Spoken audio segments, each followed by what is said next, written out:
죽음을 극복할 수 있는 신이시고 십자가에 죽으시고 부활하셨다. 죽음과 부활, 이 모든 것을 다 담고 있죠. 여러분, 누구라도 이 복음에서 하나라도 더하거나 빼거나 부인하면은 이단입니다.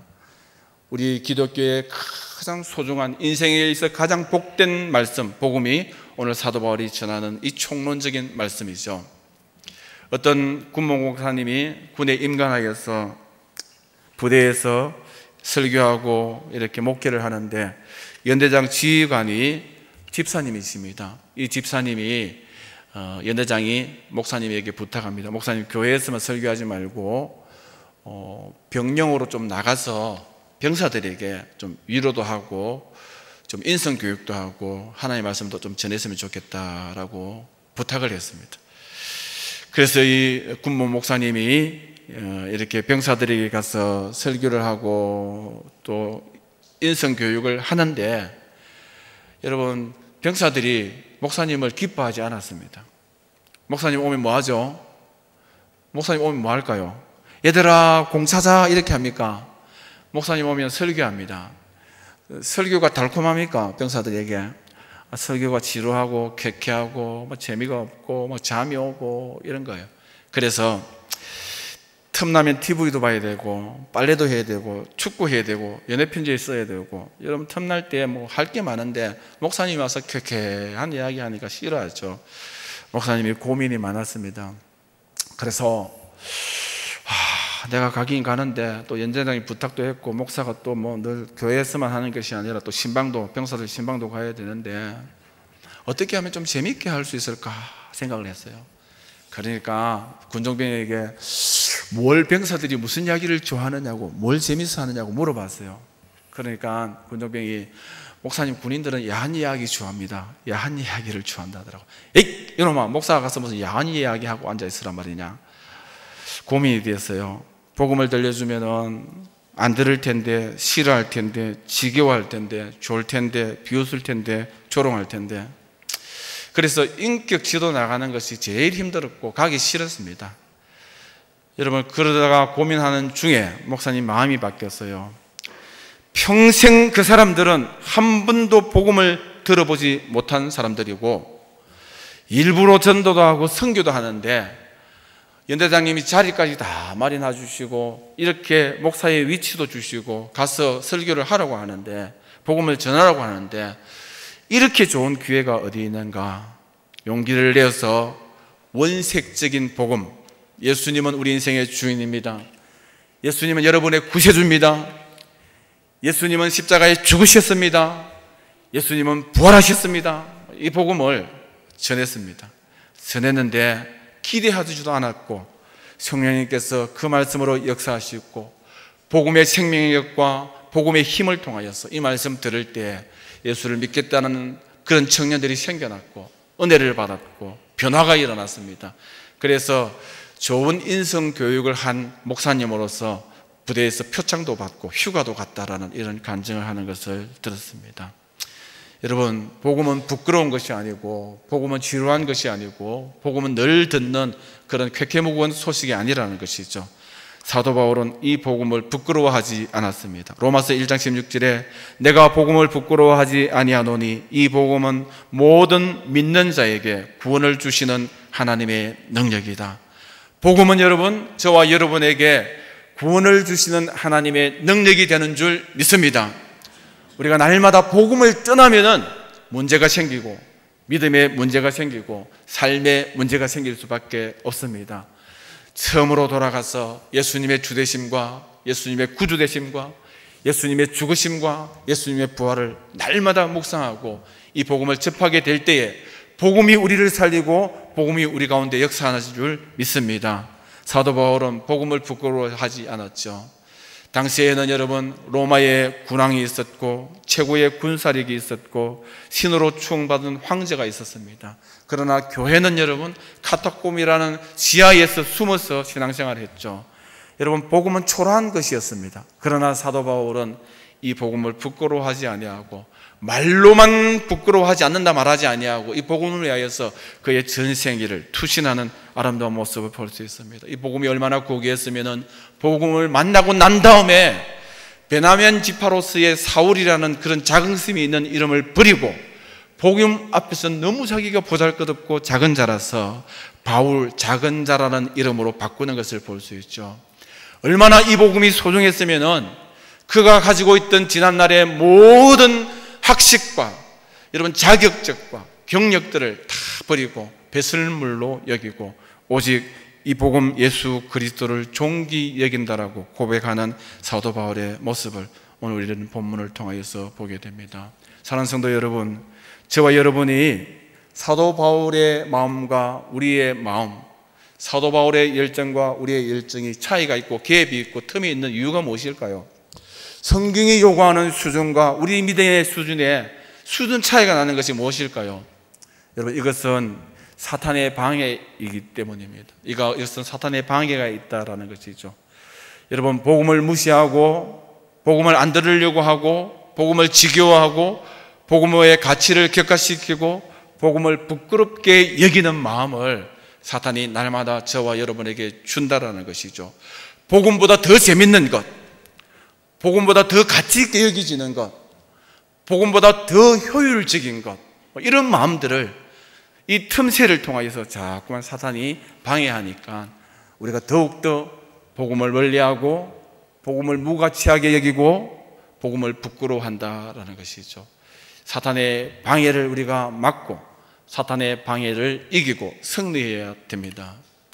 여러분, 남자들은 어디에 눈이 돌아갈까요?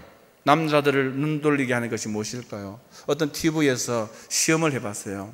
시험을 해봤는데 남자들이 길을 가다가 어디에 눈이 휙 돌아가는가를 시험을 했어요. 잘 아시죠? 이제 예쁜 아가씨를 이렇게 딱 지나가게 했습니다.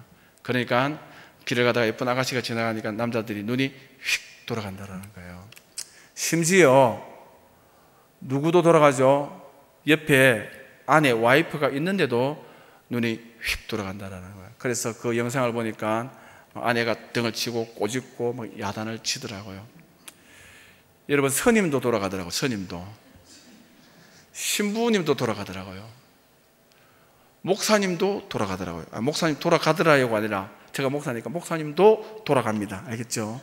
목사님도 예쁜 아가씨가 지나가면은 성도님들과 함께 같이 가는데 예쁜 아가씨가 지나가면은 안 보는 척하고 하늘 보는 척하고 창문 보는 척하고 이렇게 돌아가는 게 모든 남자들의 공통점이다라고 거기에서 딱 결과물을 내놨다. 모든 남자는 나이 많은 남자분들도 다 돌아간다라는.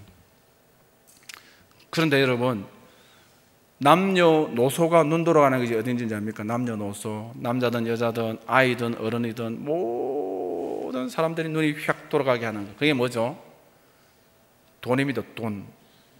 돈 앞에 다 눈이 기우뚱하고 관심이 기우뚱하고 다 돌아가는 거예요. 목사님도 돌아갈까요? 안 돌아갈까요? 돌아가죠. 뉴스 봤습니까? 모든 목사님이 무너지는 것은 돈에 눈이 돌아갔기 때문이죠. 다 돌아갑니다. 사탄이 여러분 자꾸만 우리에게 다른 가치, 다른 관심으로 눈 돌리게 하는 거예요. 그러니까 교회 가면은 재미가 없고 복음은 무가치하고, 야, 요즘이 어떤 시대인데 뭐 늘 듣던 그런 쾌쾌한 소리를 듣는단 말이야. 복음을 부끄럽게 여기고, 사단은 날마다 복음의 원액에서, 복음의 정수에서, 그 고상하고 아름다운 가치에서 다른 것으로 눈 돌아가게 만든다는 거예요. 그러니까 여러분, 우리 신앙이 자꾸만 떨어지고, 여러분 날마다 낙심하게 되고, 복음이 우리 가운데서 역동적으로 역사하지 못하는 안타까움을 본다는 것이죠. 사도 바울은 이 복음을 만나고 난 다음에 결코 다른 것으로 눈 돌리지 않았다는 것. 세상의 그 어떤 아름다운 것들도 배설물로 여겼다라는 것. 사랑하는 성도 여러분, 주님 오실 날이 가까울수록 여러분, 사탄은 더욱더 강하게 틈타서 복음에 대치되는 것을 만들려고 합니다. 복음보다 더 좋아 보이는 것을, 아름다운 것을 우리에게 보여주려고 한다는 것이죠. 오늘 교회가 복음이 자꾸만 사라지는 것은 사탄이 그 틈을 타는 거예요. 복음의 대안을, 대신을, 대치되는 것을 자꾸만 앉히고 교회가 그것을 붙들리고 하니까 생명력을 잃어갈 수밖에 없고, 하나님과 우리 사이의 영적인 갭은, 수준은 자꾸만 멀어져 가고, 날마다 지하에 빠져서 인생은 갈등할 수밖에 없고 고뇌할 수밖에 없고, 복음을 잃은 생명력을 잃어서 아무런 열매도 맺을 수 없다라는 것이죠. 오늘 사도 바울이 전하였던 복음의 총론, 이 세상에 그 어떤 것도 우리의 주인일 수 없다라는 것, 예수님이 저와 여러분의 주인이신 줄 믿습니다. 그 무엇도 우리를 구원할 수 없고, 내 문제 해결할 수 없고, 제 문제 해결할 수 없고, 영원한 천국으로 구원할 수 없다라는 것, 돈의 위력도 권세의 힘도 이것을 할 수 없다라는 것이죠.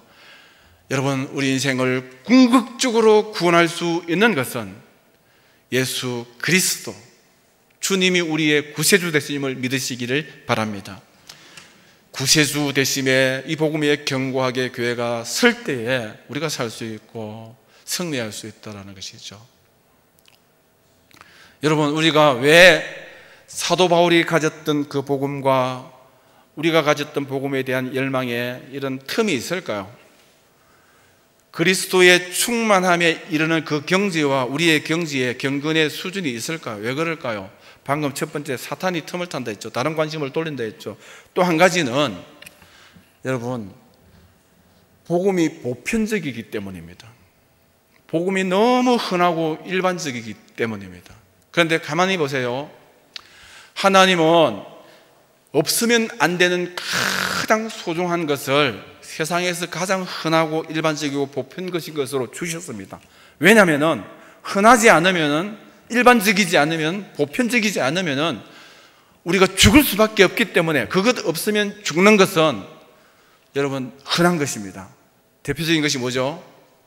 햇빛, 물, 공기, 산소. 돈으로 살 수 있겠습니까? 여러분, 돈으로 사면 우리가 얼마나 돈이 많아야 되겠습니까? 산소가 없으면 여러분, 제가 숨을 좀 오래 안 쉴 수가 있어요. 이렇게 어릴 때 바닷가에서 수중 잠수하면은 여러분 죽은 줄 압니다. 목욕탕에 우리 교육자들이 가서 이렇게, 자, 우리 짜장면 얘기하자 하고 자같이 탕에 잠수하거든요. 잠수 대회를 합니다. 다른 사람 한 3분 올라갈 때 저는 안 올라오니까 죽은 줄 알고 막 깨웁니다. 그래도 여러분 5분을 숨 안 쉴 수 있습니까? 여러분, 산소가 없으면 우리는 죽고, 햇빛이 없으면 죽고, 물이 없으면 죽죠. 그런데 이것은 너무 흔하고 값없이 하나님이 주신 거예요. 보편적이고 일반적이고 흔하니까 그 가치를 우리가 잘 모르는 거예요. 여러분, 복음 없이는 여러분이 죽고, 복음을 돈으로 사면은 구원을 얻을 백성이 없기 때문에, 너무 소중하기 때문에 이 복음이 흔하고 일반적이고 보편적인 겁니다. 그런데 매일 들려오고 매일 예수는 그리스도 주시고 흔하고, 그러니까 가치를 알지 못한다는 거예요. 소중함을 알지 못한다는 거예요. 한번 따라할까요? 있을 때 잘하자. 있을 때 잘하자는 말 있죠. 아내가 있을 때 잘하시고 남편이 있을 때 잘하십시오. 늘 옆에 있어서 여러분 귀찮아하지 마시고, 귀찮은 것 같아도 없으면은 세상에서 제일 소중한 게 아내고 제일 소중한 게 남편입니다. 우리 집사님이 그러더라고요. 목사님이 뭐 미국에 한국에 먼저 들어와서 사모님이 나중에 들어오고 한 달 없으니까 이제는 알겠죠. 사모님이 얼마나 귀중한지. 제가 근성으로 대답하지 않고 진짜 마음을 다해서 정말 그렇네요, 이렇게 대답을 했어요. 여러분, 흔하고 일반적이고 보편적인 것은 정말 귀한 것입니다. 여러분, 예배가 또 예배를 드리는구나, 또 찬송을 하는구나. 여러분, 제가 섬기는 가운데 어떤 분은 이렇게 면역 결핍증을 앓았어요. 이렇게 대중에게 가면은 바이러스가 이렇게 전염이 되고 그것을 이길 수 있는 면역체가 약합니다. 그래서 사람들이 있는 곳에 못 나가는 거예요. 그래서 마스크를 쓰고 늘 집에서 조심조심 살아야 되는데, 신방을 가서 조심스럽게 떨어져서 마스크를 끼고 이렇게 이야기를 합니다. 소원이 무엇이냐? 소원이 뭐냐 하니까, 목사님, 나의 간절한 소원은 교회 가서 예배 드리는 것이 소원이라는 거예요. 예배 드리는 게 소원. 여러분, 인생이 살 수 있는 것은 예배입니다. 예배. 그런데 여러분, 너무 흔하니까, 보편적이고 일반적이니까 무엇을 또 예배를 드리느냐고, 오늘은 목사님이 무슨 12시가 지났는데 아직 바칠 생각을 안 하시느냐고, 이렇게 우리가 한다는 거예요. 제가 유민생활 하는데 어떤 분이 너무 힘들어서 멀리 갔더니 처량하고 고나요. 이 찬송 가사를 구절구절 외우면서 부르면은 너무 위로를 받겠다는 거예요. 그런데 가사를 모르고, 그러니까 차를 운전하고 가면서 목사님 그 가사 찾는다고, 그 가사를 외웠으면 얼마나 좋았을까, 너무 몸이 공고한데 그냥 다니다가 힘들 때, 홀로 있을 때 그 찬양 막 생각이 나는데 한 절 한 절 짚으면서 찬송했을 때 얼마나 좋았겠나 하는 것. 여러분, 일반적일 때, 흔할 때에는 여러분 그 소중함을 모릅니다. 그러나 복음은 여러분 흔하지만, 일반적이지만, 보편적이지만 얼마나 소중한지 모른다는 것이죠. 저와 여러분이 매일 부를 수 있는 찬송, 매일 드릴 수 있는 예배, 매일 접할 수 있는 복음이라 흔한 것이다, 일반적인 것, 보편적인 것에서 없이 여기면 안 됩니다.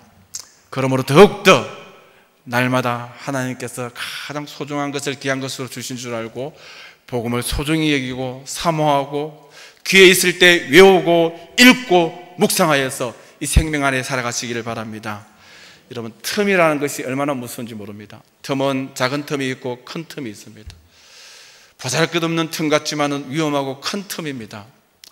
이 틈을 통하여서 유독가스가 들어오죠. 여러분, 저와 여러분 사이에 신앙의 틈이 있으면 이 틈으로 온갖 세파가 몰려와서 우리를 망가뜨릴 수밖에 없습니다.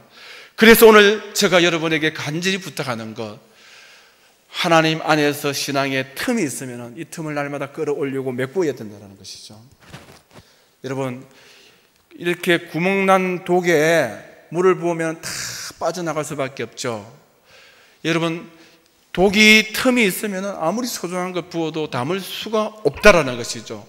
저와 여러분이 복음에 대한 틈이 있고 신앙의 틈이 있으면 보배로운 것을 담을 수가 없고, 열매를 담을 수가 없고, 생명을 담을 수가 없고, 치유와 은혜를 담을 수가 없다라는 것. 늘 인생이 공허할 수밖에 없고 하나님 앞에 축복의 열매를 누리지 못한다는 것은 우리 가운데 틈이 너무 많기 때문에, 독이 여러분 밑이 빠지기 때문에 날마다 쌓이지 않고 담겨지지 않는다라는 것입니다. 그러므로 저와 여러분이 오늘 이 틈을 잘 극복할 수 있는 주의 성도들 다 되시기를 축원드립니다. 주신 말씀을 기억하면서 찬송하겠습니다. 지난주에 우리가 불렀던 찬송이죠. 꺼져가는 불꽃 하나 주님 앞에